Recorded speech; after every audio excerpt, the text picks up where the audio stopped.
And welcome here to TalkFCB, and welcome back to the channel here today, guys, where we are going to be taking a very close look at Xavi's transfer plans ahead of the summer. Because what we're going to do now, rather significantly, is look at those plans without Lionel Messi. Have our priorities changing? What's changed over these past few days? And also, what positions now are we really looking to strengthen? And are we targeting the kind of areas that we really need to this summer to get the squad where it needs to be? So today we're going to be talking about some real quality players. Can we get what we need? And what Xavi wants this summer? That's what's up for discussion. So come on, and let's do it. Because first of all, guys, we have to talk about the confirmed arrival this summer that we know about 100%, and that is Inigo Martinez, who is going to be arriving there on a free transfer coming in from Athletic Club. This is a guy there at centre-back who is 32 years old. He adds quality depth there, plenty of experience in La Liga, and he also really suits the way that Barça and Xavi want to play, and I think he's a really astute signing. On a free, he's the first deal there that we've agreed and basically completed behind the scenes, but it is also very possible there that Inigo may be left as one of the last ones to be registered this summer, given that in the agreement that he made upon joining the club, he accepted that if you can't register me, I'm still happy to sign. I'll go out on loan with the same salary, but that's how much he wanted to come here. He's even put his registration on the line, but of course Barça will be hoping to get everybody in according to La Liga's restrictions. Now elsewhere in defence, when you're looking at the full-back areas, then when you're looking at right-back first of all, we're hearing a lot of fluctuating reports and feelings about that right-back area, because 1 minute we hear it's a big priority. It's something this summer that we're really looking at, that we know we need to bring somebody in, and it's a necessity signing.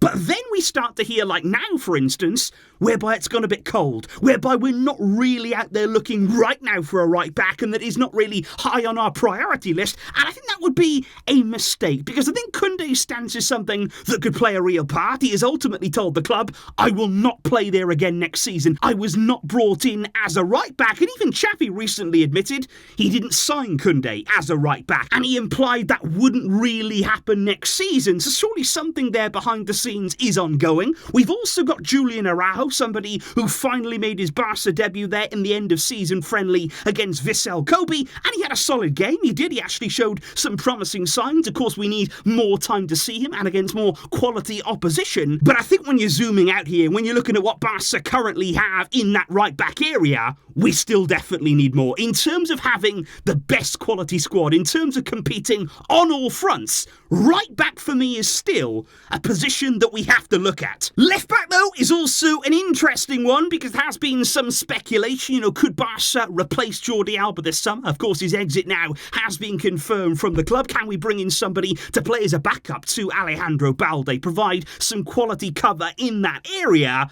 But that is not going to happen this summer. The plan is confirmed there. Marcos Alonso will stay at the club. He won't really be cover at centre-back anymore, but he will now be the backup for Alejandro Balde. And I've got to be honest, guys, that does not fill me with huge confidence. I feel like next season we are going to be heavily reliant on Balde, staying fit, staying healthy, because we don't really want to be relying on Alonso in the biggest games at left-back. That is a risk. When we move, though, into the midfield positions, well, it's safe to say that's our priority. Xavi has made no secret of the fact here that he wants at least 2 players to come in midfield. 2 quality signings, because he doesn't feel that we're on the right level in midfield, that we are having the kind of impacts on games that we should be. And look, of all people, Xavi knows what it takes to provide quality in midfield. Now, one of the deals that we're very close on, as we've spoken about recently on the channel, is Ilkay Gundogan. He is now a Champions League winner, of course, with Man City. One of the driving forces, really, behind their historic treble winning season, and also a big congratulations there to Pep Guardiola too for the Champions League victory. Incredible there to do the treble with 2 different clubs.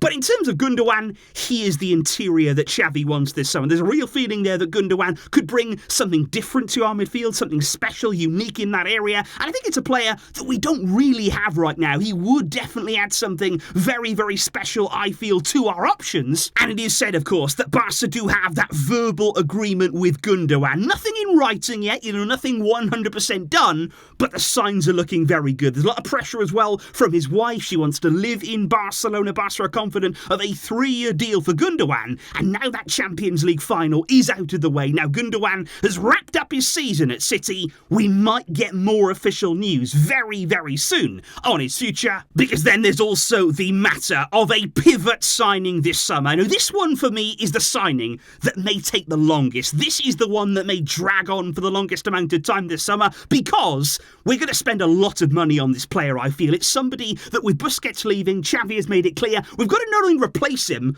but replace him with real quality. Xavi's emphasis here is I need a top player in this position, and well, if you want that in that area, it does not come cheap. Now, the first player on our list for sure, the sort of dream signing for Xavi in the pivot position, it would be Kimmich. Now, we heard yesterday from Fernando Polo, who's a very reliable journalist. He says that Kimmich is willing to take the next steps in order to really force that transfer to Barca. We know that Xavi has sort of placed the emphasis now on Kimmich to almost say, look, you've got to make this possible. On your side now, you've got to kind of do what Lewandowski did if you really want to get out of Bayern. And Barcelona's board, they're going to try. They're going to try and accommodate Xavi's wish here and try and pull off what feels like an almost impossible deal. But I don't think we're going to allocate too much time to that. I feel as though right early on here in the window, we're going to put some feelers out there. We're going to try and understand if a deal could be done one way or the other. But if it can't, I think Barca are going to move on quite quickly. We're not going to spend the whole summer waiting for Kimmich, waiting for Bayern, and then all the other targets are going to slip through our fingers. We need to make sure we're bringing in quality in that area, and we cannot wait forever, because Zubimendi is also a big option for Xavi. It almost feels like because of Kimmich right now, he's slipped to second choice in terms of our pivot signings,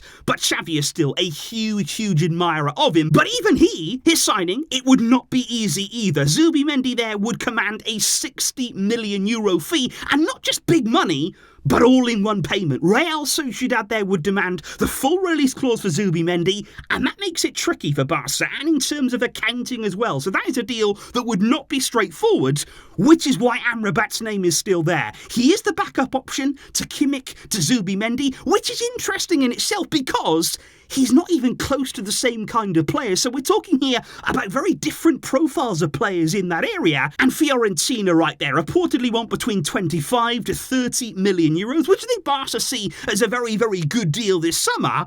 But we're also not the only ones. There's plenty of clubs interested in Amrabat, and if we wait too long, if we go after other targets, if we leave Amrabat there as a backup option, he's not going to wait the whole summer either. So we have to make sure here we're being very clear, very concise this summer to make sure we're not letting our targets just drift away and disappear, because that is not even all in midfield, because there's still the topic of Ruben Neves. That's still a name that we continue to hear in the media, and it's not the kind of pivot that Xavi's really looking for. Again, we're talking about different kinds of profiles, but Gerard Romero said not so long ago, at some stage this summer, he'll be a Barca player. Ruben Neves will be wearing the Barca shirt next season. Although Romero, it should be said, did say recently that because of La Liga's restrictions, because of what Barca are experiencing right now, maybe his signing would not be guaranteed. So maybe that's Romero there, just backtracking a little bit on Ruben Neves, because I still don't really see where he fits in with Xavi. And then the final midfield target would be another Portuguese international,